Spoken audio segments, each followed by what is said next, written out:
Welcome to Thinking Deeper by 6-7. It's really great to be here for this one. Today we are jumping into a massive deep dive about the ultimate friction point.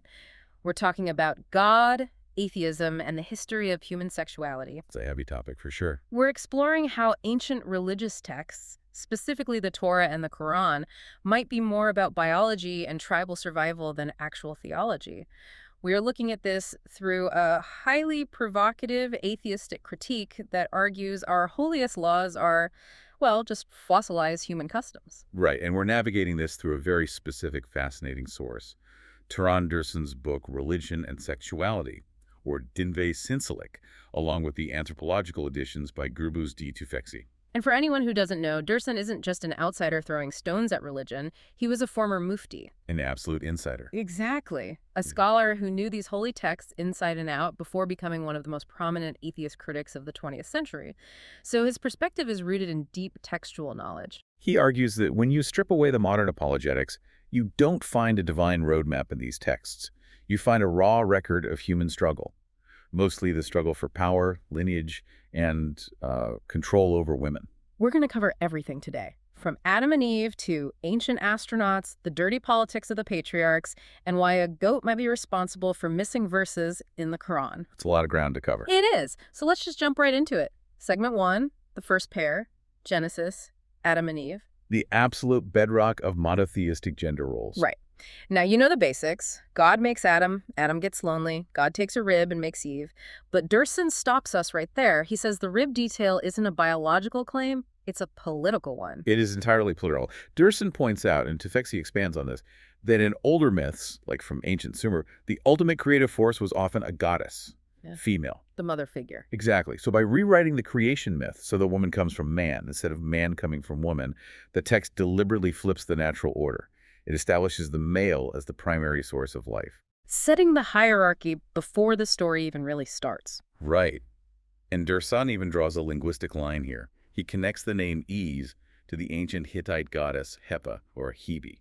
Showing that these aren't entirely original stories. No, they're adaptations of much older fertility myths, repurposed to fit this new patriarchal, monotheistic worldview. But the part that really caught me off guard was the forbidden fruit. I mean, we always picture an apple. Or a fig, yeah.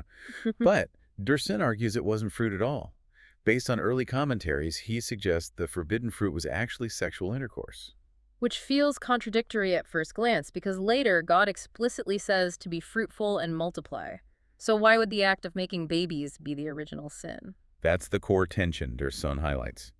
In the garden, Adam and Eve are basically in a state of childhood. They're innocent, maybe immortal, but they are completely stagnant. They aren't growing. Right. Discovering sexuality eating the fruit was the moment they chose adult knowledge over childhood innocence.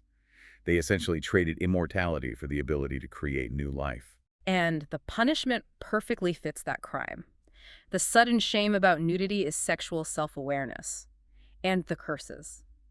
Pain in childbirth for the woman, the toil of labor for the man to support a family. Those aren't arbitrary punishments. They are the specific, literal costs of biological reproduction. So it's less about disobeying a divine creator and more about the brutal transition into adulthood and species survival. Precisely.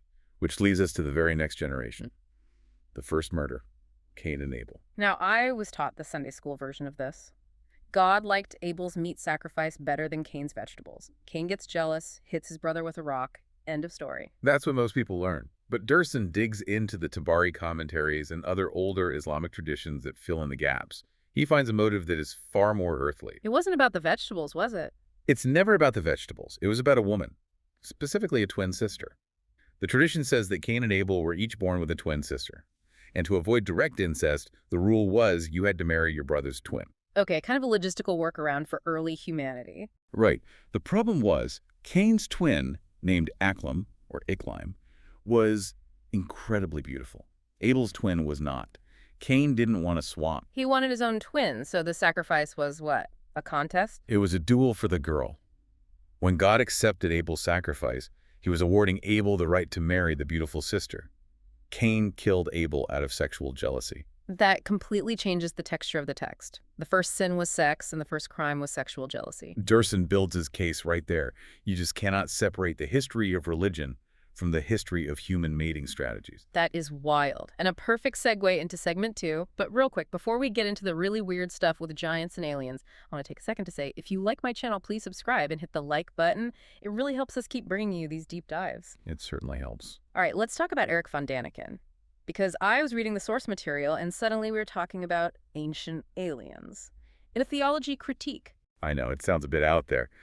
But Durson is analyzing a very strange set of verses in Genesis. The ones where the sons of God see the daughters of men and take them as wives. When they give birth to the Nephilim, the giants. Exactly. Traditional theology struggles with this. If the sons of God are angels or spiritual beings, how do they have DNA? How do they have compatible physical sex with human women? So Durson is using the ancient astronaut theory as sort of wedge here.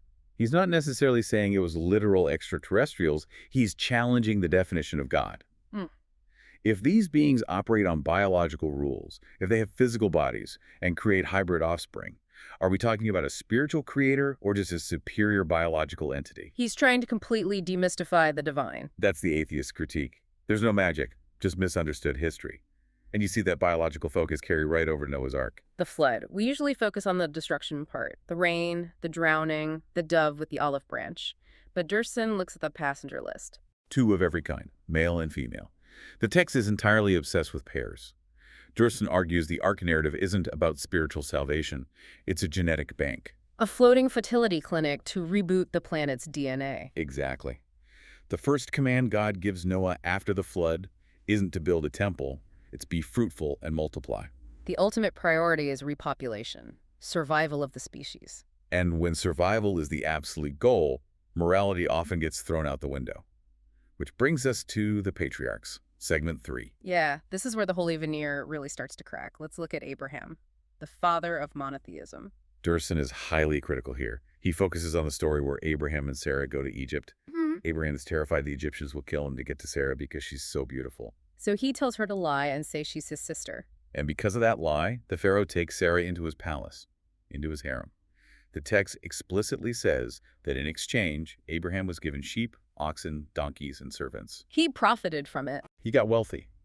Durson looks at this purely transactionally. A patriarch trading a woman's sexuality for physical security and financial gain. It's hard to reconcile that with the idea of him being a moral pillar. But if you view him as a tribal chieftain, women were assets. You use assets to secure alliances. It's not holy. It's survival politics. And viewing women as disposable assets hits an absolute rock bottom with the story of Lot and Sodom. A horrifying story. The mob surrounds Lot's house, demanding his 2 male guests, angels in disguise, so they can rape them. And Lot, the supposedly righteous man, makes a counteroffer. He offers his 2 virgin daughters to the mob. He tells them to do whatever they please to his daughters, just to leave his male guests alone. It's shocking, a father offering his own flesh and blood to a mob to protect strangers. It reveals the strict hierarchy of value in the ancient Middle East. The guest right, the honor of a male host protecting a male guest, superseded the bodily autonomy of a female, even his own daughter.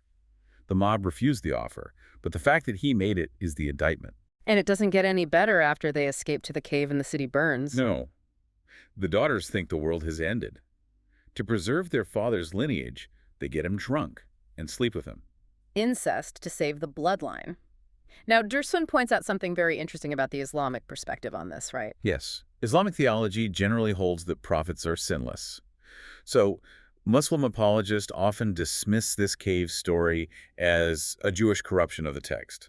But Dursun says the Quran doesn't actually deny it. Right. The Quran tells the Sodom story but stops before the cave scene.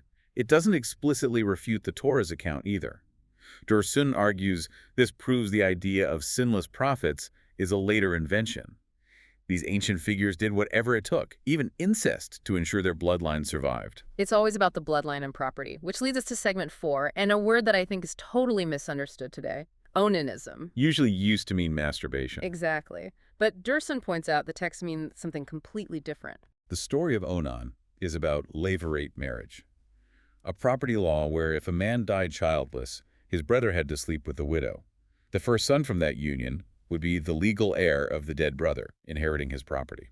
So Onan's brother dies, and Onan is forced to sleep with his sister-in-law. But Onan knows the math. If he gets her pregnant, That child takes the inheritance. So he practices coitus interruptus. He spills his seed on the ground. And God strikes him dead. But not for self-pleasure. He was killed for greed. He refused to provide an heir for his brother to consolidate the family inheritance for himself. It was a property crime. We've built massive modern moral frameworks around a complete misunderstanding of an ancient property dispute. That's Durson's central thesis. We're blindly following rules we don't even understand. Speaking of rules, Durson has a really sharp critique of the punishment for adultery, the stoning. Aggressive. We associate stoning heavily with Sharia law. But Durson points out a massive contradiction. If you look at the compiled Quran today, the mushat, the punishment for adultery, is lashes. Stoning isn't in there. So where does stoning come from? It carries over from the Torah into the Hadith, the oral traditions. But Durson highlights a very bizarre narration involving Aisha, the prophet's wife. She claimed a verse of stoning was actually revealed and written on a piece of paper she kept under her bed. Okay, I remember this part. It sounds almost like a joke. During the chaos after the prophet died, a domestic animal, a goat, wandered into her room and ate the paper. A goat ate the divine law. That's the narration. Durson uses this to ask a brutal question. Are you really stoning women to death based on a law that isn't in your holy book, all because a goat supposedly ate it? It makes the concept of divine eternal law feel incredibly fragile. It's not a stone tablet from the cosmos. It's paper, oral history, and livestock. It highlights how chaotic the codification process was. Durson argues a text that can be eaten by a goat cannot be the unchangeable word of the creator of the universe. And we see that fragility in how the taboos change. Like incest. Adam's kids had to intermarry. Abraham married his half-sister. But later, Leviticus and the Quran make it a capital offense. If morality is eternal, it shouldn't change. Durson argues the law changed because the biology changed. When there are 4 people on Earth, incest is required. When there are thousands, it's a genetic disaster. The theology just followed the biology. Let's shift to segment 5. We've talked about women as assets, but Durson also explores the ancient fear of female sexuality, the femme fatale archetype. The ancient world was terrified of women's power to distract men. Look at King David, a man after God's own heart, but completely ruled by his lust. To marry King Saul's daughter Michal, Saul demands a bride price of 100 Philistine foreskins, hoping David dies in battle. David goes out and brings back 200. A gruesome, bloody transaction just to buy a wife. And later, his lust for Bathsheba leaves him to essentially murder her husband Uriah by putting him on the front lines. And then you have Samson and Delilah. The ultimate archetype. The strongest man alive, invincible until a woman nags and seduces him into revealing his secret. She cuts his hair and sells him out. Durson connects this directly to the Greek myth of Pandora, doesn't he? Yes. The idea of the beautiful evil. Pandora releases all the evils into the world. Eve eats the fruit. Delilah cuts the hair. The consistent message is that women are the weak point in the fortress of male spiritual power. Durson argues this isn't just a literary trope, it's political propaganda. Absolutely. If you convince society that women are inherently deceitful or dangerous traps, you justify controlling them. You justify veiling them, keeping them indoors, stripping their agency. It is a defense mechanism for patriarchal power. Which transitions us perfectly into segment 6, the second half of the book with the anthropologist Tufekci. This is where we zoom out and ask why society turned against women so aggressively. Tufekci points out that early human societies worshipped mother goddesses. They observed the mystery of birth and saw the female as the ultimate connection to nature. So how did we get from worshiping goddesses to treating women as dangerous property? The invention of agriculture and private property. Once men started accumulating land in herds, they needed to pass that wealth to their own sons. To guarantee paternity, they had to strictly control women's reproduction. So they invented male gods to displace the female ones to mirror this new power structure? Just look at the Egyptian model. The pharaoh is the literal son of the sun god. One male king on earth, one male god in heaven. Monotheism became an imperial tool to unify tribes under a single masculine authority. And women get demoted from goddesses to, well, the specific religious text Durson quotes calls them fields. Your women are your fields, so go into your fields however you like. It's a profound reduction. A woman is no longer a person, she is soil. Her only purpose is to receive the seed and grow the man's crop, his heir. This is where Durson's critique of modern religious law becomes incredibly sharp. He says laws like veiling and segregation aren't divine wisdom. They're fossilized agrarian customs from ancient Sumer and tribal Judea. rules made by Bronze Age men to secure property rights over female bodies. So what's Durson's solution? If the text itself is the root of the subjugation, where do we go from there? For Dursun, the only escape is secularism. Laiklik, as it's called in Turkey. He concludes by praising Mustafa Kemal Atatürk's secular revolution. Completely removing religion from state law. He argues you cannot legislate human equality using a book that defines women as fields. You have to break the link between ancient texts and modern governance. It's a massive argument. We've gone from the Garden of Eden to the foundation of the secular state. Dursun challenges us to look at these holy stories as mirrors. They aren't windows into heaven. They reflect our ancestors trying to survive, trying to control their lineage, and often doing brutal things to secure their power. It completely strips away the halo from these narratives. It suggests the rules governing who you can love and what you do with your body were born out of economic necessity and tribal power struggles thousands of years ago. Which leaves us with a pretty provocative thought to end on today. If the rules governing our sexuality are actually just remnants of ancient patriarchal power grabs, what does that mean for modern societies that are still trying to legislate morality based on them? Are we following divine will, or are we just perpetuating the anxieties of men who lived in tents 4,000 years ago? That's the real question Dursun wants you to ask. Definitely something to mull over the next time you see a debate about morality and law in the news. Thanks for listening to Thinking Deeper by 6-7.